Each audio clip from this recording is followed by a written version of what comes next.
बस जहां बिगड़ने की बात आती सेकंड में बन जाएगा। ये मांगने की जरूरत नहीं है। क्यों, कब तक मंगता बने रहोगे? वो बहुत सामर्थ्यशाली है, उसी क्षण हो जाएगा। आवश्यक है तो आप मांगो क्यों? जो भी होना, जो भी उस समय हो जाएगा। नहीं होता, हम करेंगे नहीं तो कैसे होगा? वो करवा लेंगे जो भी चेष्टा। अब एक बार तो अच्छे से समर्पित हो जाओ। आपको पता है, जब जो बनवाना होगा बनवा के पवा देंगे, जब जो पहनवाना होगा मंगा के पहना देंगे, जब जैसे चलना होगा आदेश कर देंगे। हमें कुछ खोजना भी नहीं कि हमको कैसे परमार्थ में चलना है।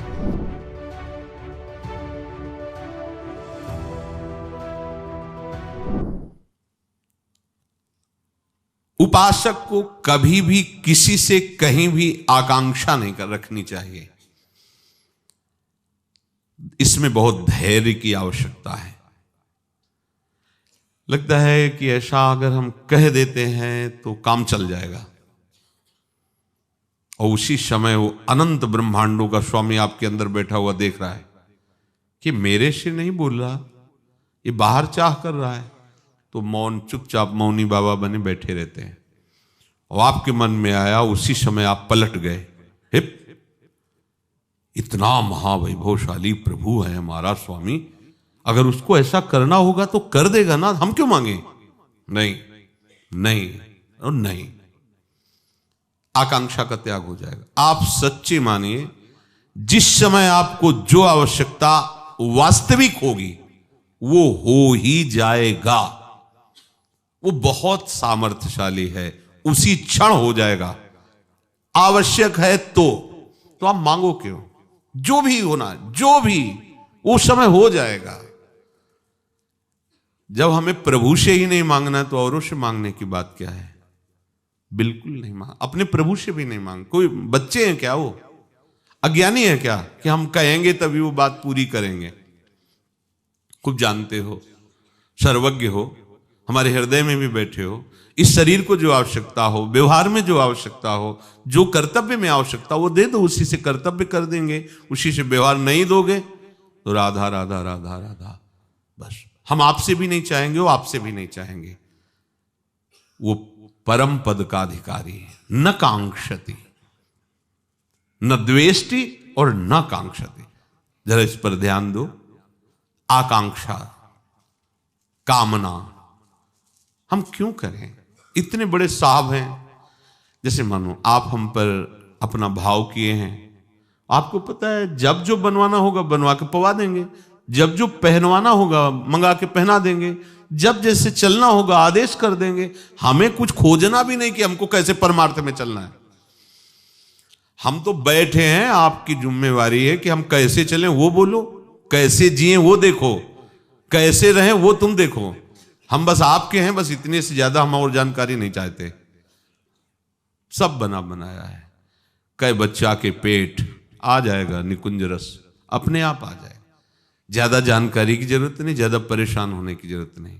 बस जरूरत इतनी है, आपको जो जरूरत हो करवा लेना। बैठा हूं मैं, आपको समर्पित है। अब आप देख लो क्या क्या करवाना है। मुझे पेमेंट चाहिए, आपके लिए मैं बैठ गया हूं। अब आपको जो करवाना हो, जैसे रखना हो, जो पवाना हो, जो ही प्यारो करे सोई में। यही तो धीरे धीरे आपकी जाकर के उत्तम भूमिका बन जाएगी भक्ति की। पर यही समझ में नहीं आता। वो जो जाल जैसे मकड़ी बुनती है ना, ऐसे अंतःकरण में ये चारों जाल बुनते रहते, माया का, मन बुद्धि चित्त अहंकार। वो इसी जाल में खेलता रहता है जीव, समझ नहीं पा रहा। अगर इस जाल से हट जाए ना तो फिर आनंद मगन हो जाए। आंतरिक वृत्ति को समझो। तुम उस मन का पक्ष ले रहे हो जो अनंत जन्मों से प्रभु से विमुख हुए और मांग पर मांग बढ़ाते चले जा रहे हो। ना कांक्षति, अन मांगे आगे आवे गो, जीव पल लागे पल को। स्वामी जी महाराज, स्वामी हरिदास जी महाराज, हरि भज रे, न छाणे न मान नर्तन को, मति बंछे रे तिल तिल धन को। अन मांगे आगे आवे गयो, जो पल लागे पल को। ओ कह हरिदास मीच ज्यों आवे त्यो धन है आपन। हा, कैसे महामहिम वचन है स्वामी जी महाराज के। आपको तो केवल भजन करना है, आकांक्षा नहीं करनी। थोड़ा विश्वास करके बैठ। बहुत कमजोर हैं अपने लोग, नहीं ऐसा कैसे होगा, अगर हम कहेंगे नहीं तो कैसे होगा? हाँ, तुम्हारे कहने से पूरा विश्व चल रहा है, नहीं होता। हम करेंगे नहीं तो कैसे होगा? वो करवा लेंगे जो भी चेष्टा। अब एक बार तो अच्छे से समर्पित हो जाओ, पर वो देखेंगे कि वो देखते हैं। एक महात्मा गए और एक गांव में कहा कि भिक्षा करवा दीजिए। भगत ने हाथ जुड़ाओ महाराज, पर बोले हमारी शर्त सुनिए, हम 56 भोग पाते हैं।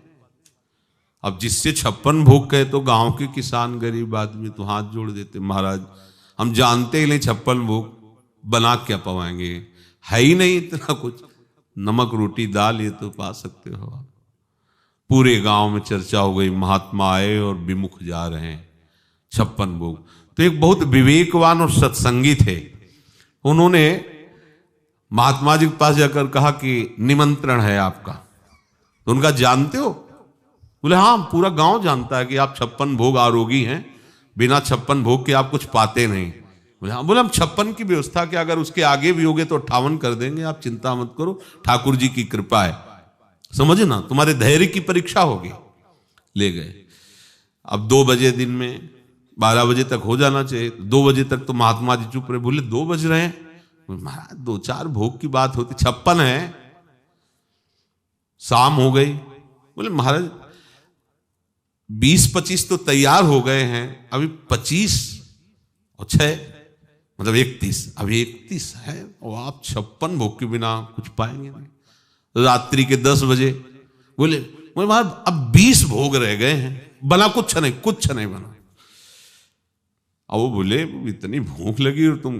बोले महाराज भुने हुए एकदम चना खिले हुए रखे हैं और उसमें थोड़ा सा कड़वा तेल और नमक और हरी मिर्च की चटनी, आप कहो तो लाए, आप शुरू करो, वो 20 जब हो जाएंगे तो पा लेना। हाँ ठीक है, बढ़िया है, लाए। वो जोर से चिल्ला के छत में बोले महात्मा 56 भोग का नहीं, वो चना पा रहा है, आप सब आके देख लो गांव के। अब वो महात्मा तुम ऐसी कैसी बात छत में चढ़ के बोले तुम्हें पता होना चाहिए, ये गरीब लोग हैं जिनके पास रोटी भी खाने के लिए, और 56 भोग की आप मांग करते हो। आप निष्ठा है आपके अंदर 56 भोग पाने की? भूख नहीं सह पाए, चने में आप बिता दिए, आप बैठे रहते कि पाऊंगा तो केवल 56 भोग, तो कुछ भी होता हम तुम्हें 56 भोग पवाते। एक भी नहीं बना है। हम ये देखना चाहते थे वो वास्तविक तुम्हारी निष्ठा है या केवल ऐसे ऊपर ही बोल रहे हो। ये हमारे ठाकुर जी भी देखते हैं, केवल आपका भरोसा नाथ, तो नाथ भी देखते हैं। ऐसी परिस्थिति पैदा कर देते हो, सामने उसको भेज देते, सुनो ऐसा कर सकते हो? जी जी महाराज। और वो महाराज अंदर से बैठे, हाँ मेरे आश्रित हो, मेरे आश्रित हो तुम, बस ये बात समझते रहना, बहुत सूक्ष्म बात है। बिल्कुल आपका काम बिगड़ गया अगर वो साथ नहीं देगा सामने वाला, तो आपको बिगड़ जाने देना है। बने तो रघुबर ते बने, बिगड़े तो नाथ, अब नहीं किसी से नहीं। बस जहां बिगड़ने की बात आती सेकंड में बन जाएगा। पूरी सृष्टि जानते हो कितने में रची? कल्प 2 कल्प में नहीं, इतने में, निमिष मात्र में, निमिष पलक झपकने, भगवान के पलक झपकते झपकते ये अनंत ब्रह्मांडों का सृजन हो गया निमिष में। भ्रकुटी विलास सृष्टि लय, भ्रकुटी के एक संचालन मात्र से सृष्टि का लय, सृष्टि की सृजन। तो हमें लगता है कि काम बिगड़ गया, बस उनके भरोसे रहना, कैसे बन गए आपको खुद पता नहीं चलेगा। तभी आप आकांक्षा कामना का त्याग कर सकते। एक बार तो आनंद लो शरणागति का, एक बार केवल। जीवन में हम किसी से मांगेंगे नहीं, नियम लो, देखो अभी शांति मिल जाएगी, किसी से नहीं कहना। पूर्व में जो पूज्य सदगुरुदेव भगवान बच्चापन में स्वीकार किए, बड़ी सुंदर निष्ठा थी। एक बार 24 घंटे में फलाहार लेते थे, रात दिन भजन।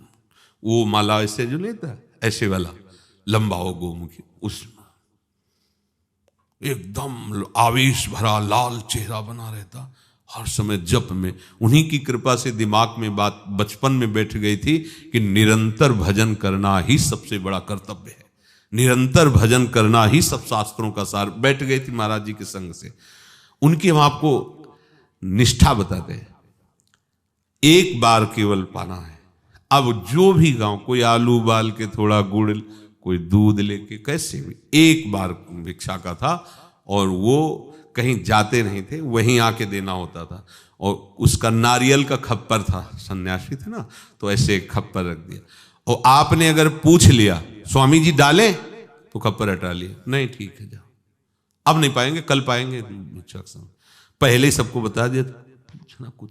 अब जैसे आलू रख दे तो स्वामी जी गुड़ रखें, नहीं नहीं बस। दूध तो स्वामी जी और डालें, नहीं नहीं बस। कभी ऐसा नहीं किया, पूछ लिया, कहते थे पूछ ही तो हटानी है, कोई भी हमारे अंदर आकांक्षा ना रहे। कई बार ऐसा धोखा हुआ, नया जैसे कोई आया ना, और तो डालें महाराज जी, वो तो पूछते नहीं, अब डालें, नहीं खप्पर रख लिया।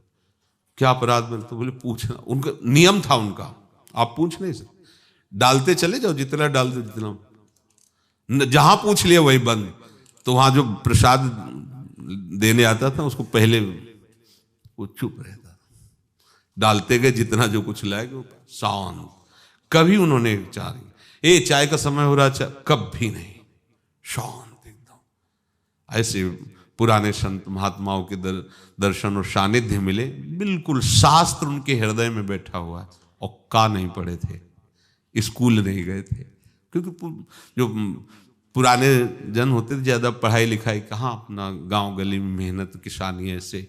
स्वामी जी का नहीं पढ़े थे, पूरा आचरण शास्त्र सम्मत। ज्यादा समय नहीं मिला, 2 वर्ष में ही अंतर ध्यान हो गए, फिर आगे की यात्रा चली। तो न कांक्षति, वही सन्यासी जिसके अंदर कोई आकांक्षा नहीं। तो भक्ति में भी तो है ना, चाह नहीं, कोई चाह। ये विश्वास करो ना प्रिया जी पर, प्रभु पर विश्वास करो, क्यों नहीं करते? एक आदमी कोई कह दे हमसे, जो धनी मानी हो, कि आप चिंता मत करना, कभी कोई जरूरत हो, किसी और से बात करने की जरूरत नहीं, मैं हूं, तो छाती फूल जाएगी आज से ही, अभी से। कोई बड़ा अधिकारी आग कह दे, कोई आंख दिखाए, तो आप दबना नहीं, फोन कर देना, बस हम ऐसी तैसी कर देंगे, ऐसे चलेंगे। वो भले कभी फोन ना उठावे, लेकिन आप तो कह रहे ना योगक्षेमम वहाम में हम, और वो कहीं फोन करने की जरूरत नहीं, यहीं बैठे। हमें विश्वास नहीं हो रहा, हम भक्त कहलाते हैं, हम शरणागत कहलाते हैं, हम भरोसा उस पड़ोसी का रखते हैं कि अगर कुछ हुआ ना आवाज देंगे वो आ जाएगा।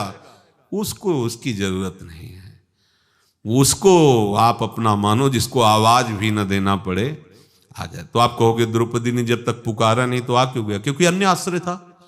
केवल कृष्ण के आश्रय होती तो दुशासन की ताकत नहीं थी महल में जाके बाल पकड़ सके।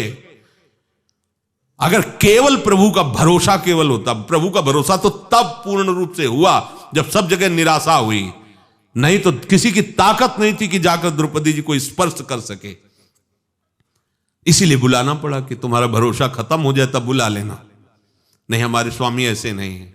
अगर आप अन्य आश्रय त्याग कर भरोसा किए हुए हैं, हाँ, वो हर समय करो सदा तिनके, उनके वचन है, करो सदा तिनके रखवारी, जिम बालक राखे महतारी। माता कार्य में रत है ऐसा मत समझ लेना, वो अपने आंख की एक दृष्टि वो अपने बालक पर ही रखती। कुछ भी कर रही हो, क्या कर रहा है, कैसे खेल रहा है, कहाँ है, क्योंकि उसका ममता का जो स्वरूप, ऐसे ही हमारे हरि अपने भक्त पर दृष्टि रखते हैं। वो तो केवल दृष्टि ही रखती है, आप तो कहते हैं जहां जहां भक्त मेरे चरण रखे वहां वहां रखो हाथ, ऐसे चलाते हैं। अब जब जान जाओगे तभी तो भगवान शिव कहते उमा राम स्वभाव जे जाना, ताय भजन तज भावना। ये मांगने की जरूरत नहीं है। क्यों, कब तक मंगता बने रहोगे? लिस्ट बनी पड़ी है, फाड़ डालो लिस्ट, हटा दो जिनसे तुम्हें मांगने का अपनापन हो गया है, हटा दो, और एकमात्र से बिना मांगे निहाल कर देंगे। पर ये अज्ञानी मांगता नहीं, मांग ही बैठता है, फिर हंस देते हो। जब मांग बैठता है ना तो वही है सब रूपों में देने वाले, पर वो हंस देते हैं कि कहा रही तुम्हारी अनन्य निष्ठा, मेरे सिवा किसी की तरफ देखा ना चाह करके, चलो फिर कमर कसो आगे बढ़ो। न कांक्षति, जो भगवत मार्ग का पथिक है, न कांक्षति उसकी सिद्धि है। ये मांग नहीं होनी चाहिए। या तो बहुत छोटी छोटी बात में मांग भरी हुई, छोटी छोटी बात मांग नहीं होनी चाहिए। उपासक जितना मांग रहित होता चला जाएगा, उतने उसके हृदय में प्रभु की प्रति अधीनता पैदा होती जाएगी। यही हमें चाहिए। या ऐसा समझ लो, प्रभु उसके अधीन उतने ही होते चले जाएंगे। मांग नहीं तो प्रभु अधीन होते चले जाएंगे। और मांग है तो फिर वैसे भी देखो, आप सेवा करो और कुछ मत लो, मतलब कोई चाह ना हो, तो बार बार वो आप अपना चिंतन, सेव्य का चिंतन सेवक के प्रति जाएगा। कुछ चाहता नहीं। अरे देखना भाई, उसको भोजन, उसके वस्त्र दिए आप उसके, अब उसका चिंतन, उसका ये अधीनता शुरू हुई। कहीं किसी भी तरह उसको दुख नहीं होना चाहिए, क्योंकि कुछ चाहता ही नहीं है और जो आज्ञा करो वैसा पालन कर रहा है। वास्तविक सेवा अब उनकी शुरू हो गई। सेवा वही है जो सेव्य के अंदर सेवा भाव पैदा कर दे, सेव्य के अंदर सेवा भाव पैदा कर दे। निष्कामता में बड़ी ताकत है। देख लो, त्रिलोचन जी के यहां सेव्य नौकर बन करके आ गए। ये सेवा का चमत्कार। हम अपने स्वामी को प्रसन्न करने के लिए कुछ भी मांगने की जरूरत नहीं, यही सबसे बड़ी सेवा है। भला ये अंदर बैठा लो बात, आज से कुछ नहीं मांगेंगे। एक बार भगवत ऋषिक जी महाराज अपने मित्र के साथ यहाँ वृंदावन में आए हुए थे। जब उनके चरित्र में पढ़ा तो जो उनको भोजन पवाने के लिए बनाया, उसमें सब्जी में नमक ही नहीं डाला, एकदम ऐसे, मतलब बिल्कुल नहीं डाला। और उनके सामने परोसे तो और भी सामग्री थी, तो जो भी पाए तो पहले तो उनका ये वाली सब्जी सब हमारे में डाल दो। भगवत ऋषिक जी ने कहा, हमें बहुत अच्छी लगी। और कहा दूसरी चीजें, मित्र भी साथ थे, उनको परसो और आप वो सब्जी हमें डाल। तो उनको अच्छा लगा कि इनको सब्जी बड़ी प्रिय। अब उसमें जो पात्र में बाद में थोड़ी सी बची होगी, तब जो बनाने वाले उन्होंने अरे नमक नहीं डाला। भगवत ऋषि जी क्षमा करना न बोले, मुझे तो बहुत अच्छी लगी, मुझे तो ऐसा नहीं लगा कि, तो इसीलिए मैंने लिया। मतलब समझो, कह सकते थे कि इसमें नमक नहीं डाला, क्या भूल गए क्या? नहीं, अब डालने की जरूरत नहीं, पर नहीं डाला क्या? नहीं कहा, चुपचाप। आज प्रभु ने इतना सुंदर अवसर दिया है रसेंद्री के लिए, बढ़िया बिना नमक का पा दे। जो भी जैसा मांग अंदर से जो उठती है उसको दबाना सीखो, उसको रौंदना सीखो। जो मांग उसी में, तो फिर ये मांग उठती रहेगी ना, तो प्रियालाल के प्रति हमारा अपनापन नहीं हो पाएगा। जैसे लोग कहते हैं, प्रश्न करते हैं कि प्रभु के प्रति अपनापन क्यों नहीं हो पा रहा। हम जानते हैं श्री जी हमारी हैं, पर क्यों नहीं हो पा रहा? कोई अपना है, शरीर संबंधी, शरीर कुछ मांगे हैं। ये जब दोनों बातें हट जाएंगी ना, तो आप देख लेना, श्री जी के बिना आप जी नहीं सकते। ऐसी बेचैनी, ऐसी हमारी सखी हैं, ऐसे हमारे प्रीतम हैं दोनों, और हम उनके बिना जी सकते हैं, उनके सिवा और किसी की याद करें? क्यों याद करें? सुंदर देखो तो ये महामहिम प्रताप इनका, सारा ऐश्वर्य इनका, सारा, अब हम और किसी का चिंतन कर। देखो कितनी हमारी निकृष्ट बुद्धि है कि इतने बड़े हमारे प्रीतम प्रिया, इनके सिवा हम किसी और को दिमाग में लाए, सोचे, चिंतन करें। कितनी घटिया सोच है हमारी। हमारे इतने सुंदर श्री लाडली लाल हैं, इतने महामहिम हैं, वेद शास्त्र ऋषि मुनि सब जिनकी चरण रखने की चौकी की यश गाते हैं, वंदना करते हैं। अब इन प्रभु को छोड़कर हम और किसी की याद करें, और किसी को अपना माने, और किसी के लिए हम अपनी स्मृति दें? कितनी घटिया सोच है। हम बनते हैं महात्मा, ज्ञानी, विज्ञानी, साधु, महात्मा। कैसे सोचो, हम उपासक बनते, भक्त बनते हैं। हमारा लक्ष्य क्या है? प्रिया प्रीतम। और इनसे बढ़कर कोई है?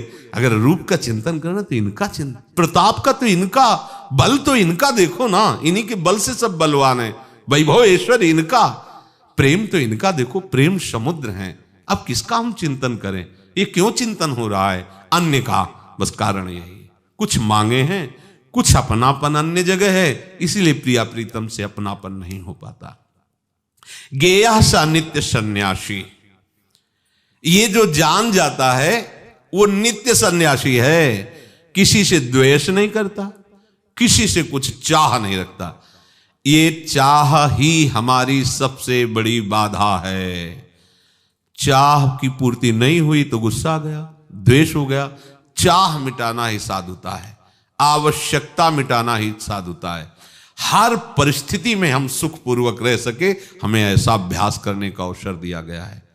किसी में आप बंधो मत। शरीर सुविधा, शरीर सुख, ये सब ठाकुर जी के ऊपर है, श्री जी के। वो जैसा चाहे आप मत फंसो, आप फंसो श्री जी में, लालजू में, उनके नाम रूप में, उनके चरणों में, उनकी सेवा में, उनके गुणों में, इसकी मांगों में मत फंसो।